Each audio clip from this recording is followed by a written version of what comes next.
Possible future, actually. Because we don't know the future. We can just speculate. I'm about totality. Y'all know this. If you're a day one motherfucking smoker, you know I'm about totality. I take it what everybody say, especially in this case, evidence, stuff from in the past, people's past shit, along with what's going on and so forth. And I try to find a middle ground in everything, right?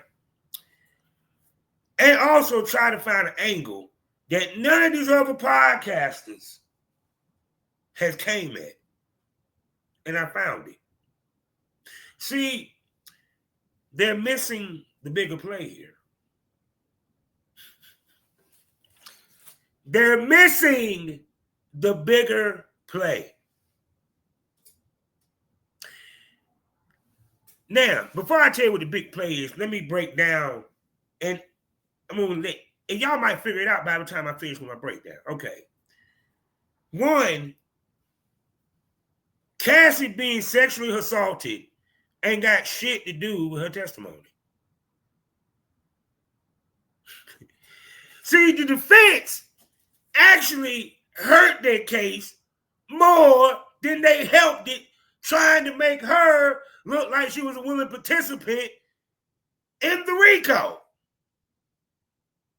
They did not discredit the RICO.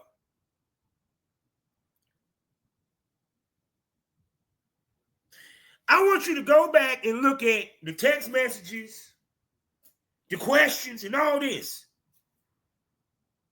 The text messages damn near proved the RICO.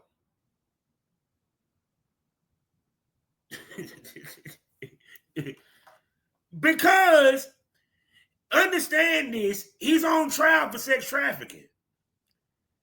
She talked about them getting escorts, booking escorts, flying escorts out, bringing drugs in, having drugs at the party. See, social media and everybody wants to prosecute Cassie. But y'all not seeing that Cassie was going to look bad on the cross. You want to know why? Because at some point, Cassie was a willing participant. See, listen to the text message. At some point, it got too much for Cassie where she said, this is too much. I can't do no more. But up until that point, she was down.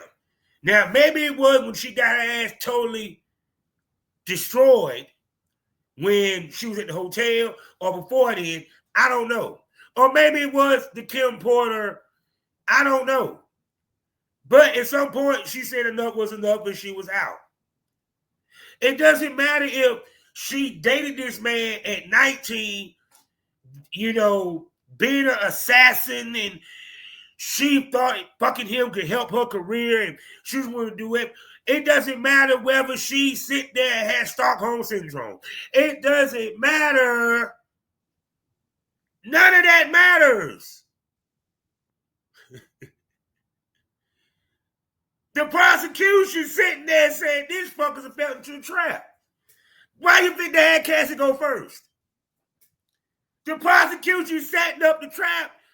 Well, Mr. Combs, you told Cassie to book the escorts, and y'all flew them in to Dubai.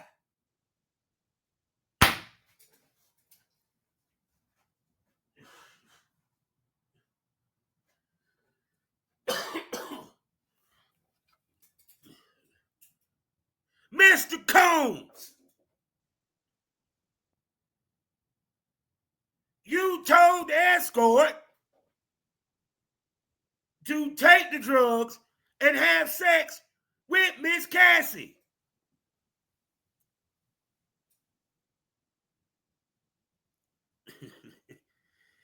Let me give you historical reference. Lucky Luciano didn't go to jail for racketeering, didn't go to jail for murder. He went to jail because he took some hoes from Philadelphia to New York.